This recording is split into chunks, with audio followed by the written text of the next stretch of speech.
Hello and welcome to the Minimum Competence episode for Wednesday, September 3rd, 2025. I'm your host for today, Andrew Leahy, a tax and technology attorney from New Jersey. On today's episode, Trump's tariff appeal, a key antitrust ruling on Google, the Alien Enemies Act gets blocked, machine guns stay banned, and my column on the child tax credit gap.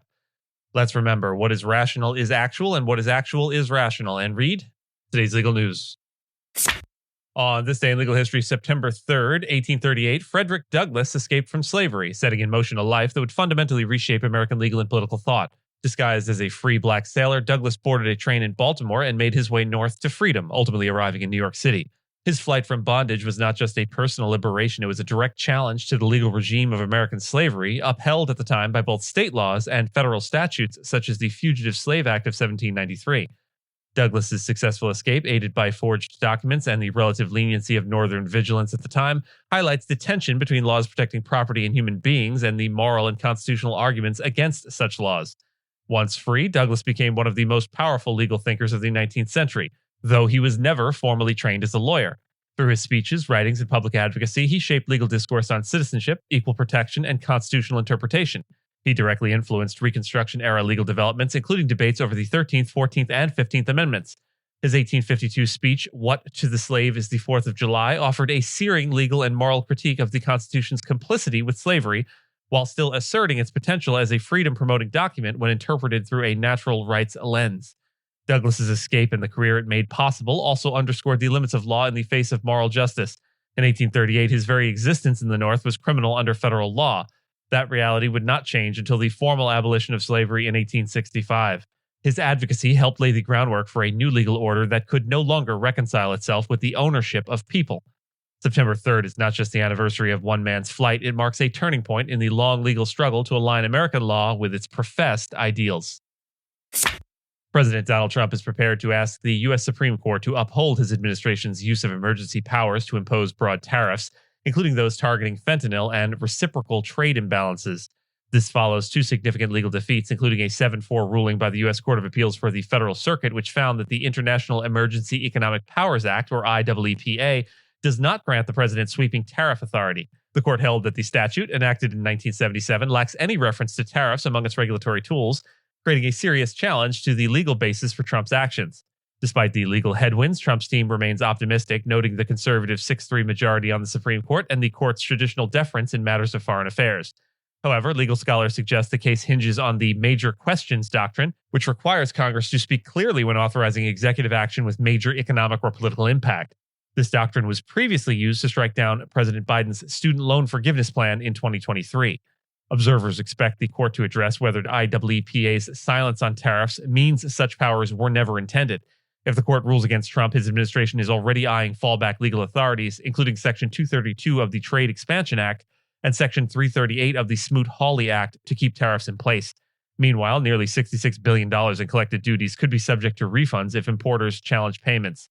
A Supreme Court decision is likely by early 2026, with significant consequences for presidential trade powers. A U.S. federal judge ruled that Google can keep its Chrome browser and Android operating system, dealing a blow to antitrust enforcers who had hoped for more aggressive remedies. However, the judge ordered Google to begin sharing key search and advertising data with competitors in an effort to restore competition in online search. This decision follows a 5-year legal battle in which Judge Amit Mehta previously found Google to be maintaining an illegal monopoly in search and related advertising. Despite that finding, Mehta declined to force structural changes like breaking up Google, citing recent advances in AI as creating new organic competition. The ruling is a partial victory for Google and Apple, as it allows the two tech giants to continue their $20 billion annual deal that makes Google the default search engine on Apple devices. It also permits Google to maintain similar agreements with device makers like Samsung and Motorola, although exclusive contracts are now banned.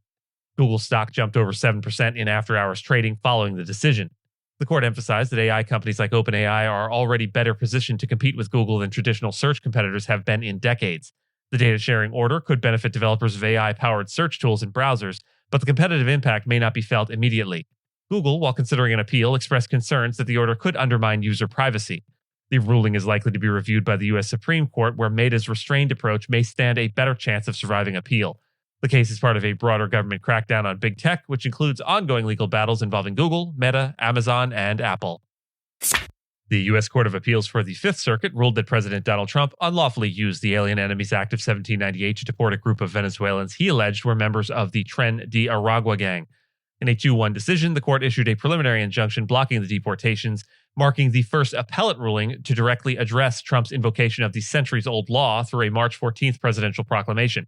Writing for the majority, Judge Leslie Southwick rejected the administration's claim that the gang's presence constituted a predatory incursion under the law, which only authorizes deportations during times of declared war or invasions. The court emphasized that neither condition was met. Judge Irma Carrillo Ramirez joined Southwick, while Trump appointee Judge Andrew Oldham dissented. The ruling is a setback for the Trump administration, which had sought to use the Alien Enemies Act, a wartime measure, to conduct swift removals of alleged gang members without traditional due process. The Supreme Court already intervened in May, halting removals on procedural grounds and criticizing the administration for providing only 24 hours notice to detainees without clear instructions on how to contest deportation. The American Civil Liberties Union, representing the Venezuelans, hailed the decision as a vital check on presidential power, warning against executive overreach during peacetime. Legal experts expect the issue to eventually return to the Supreme Court. The administration may first seek a rehearing from the full Fifth Circuit. The 10th U.S. Circuit Court of Appeals reversed a lower court ruling that had declared the federal machine gun ban unconstitutional, upholding the long-standing prohibition on such weapons. The case centered on Tamori Morgan, a Kansas man charged with possessing a machine gun and a conversion device known as a Glock switch. A federal judge in Wichita, appointed by President Donald Trump, had previously dismissed the charges, citing the Supreme Court's 2022 Bruin decision, which required modern gun laws to align with the nation's historical tradition of firearm regulation. The appeals court, however, found that Bruin did not dismantle the existing legal framework established in District of Columbia v. Heller in 2008, which protects weapons that are in common use for lawful self-defense. Writing for the unanimous 3-judge panel, Judge Scott Matheson held that machine guns do not meet that standard and are primarily used for unlawful purposes, even if their usage is more widespread than official data may suggest. Congress first regulated machine guns in 1934 and fully banned the possession of newly manufactured ones in 1986. The appellate ruling reinforces the idea that such weapons fall outside the Second Amendment's protections, despite recent expansions of individual gun rights.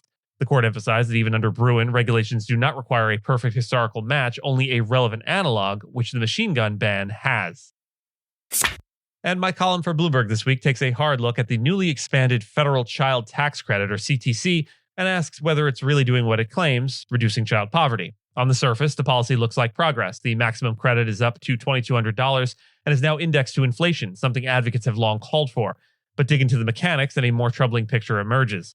Despite the expansion, around 19 million children, that's 28% of all kids in the U.S., will remain ineligible for the full credit simply because their families don't earn enough.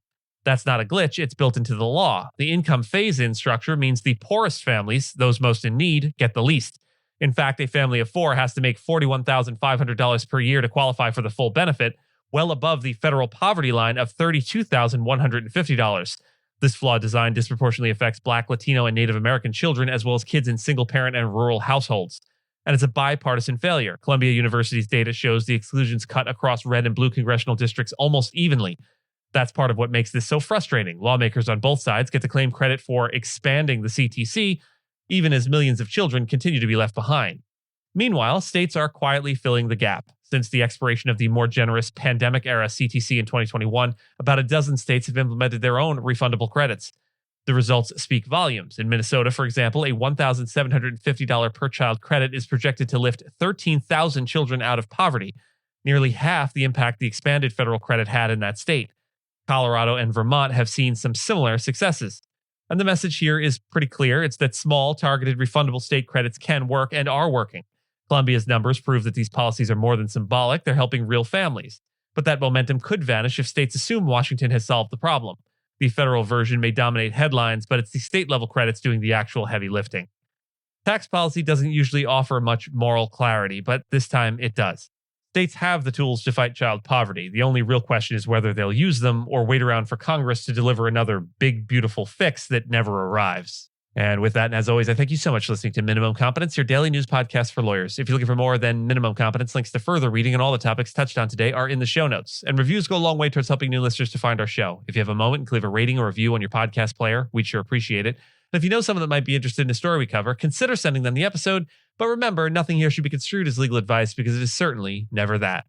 Minimum Competence is available at minimumcomp.com and wherever it is you get your finely crafted podcasts. If you haven't checked out the website in a while, give it a look. There are complete transcripts and resources for each episode and its corresponding segments, as well as an opportunity to receive new episodes in email, newsletter, form.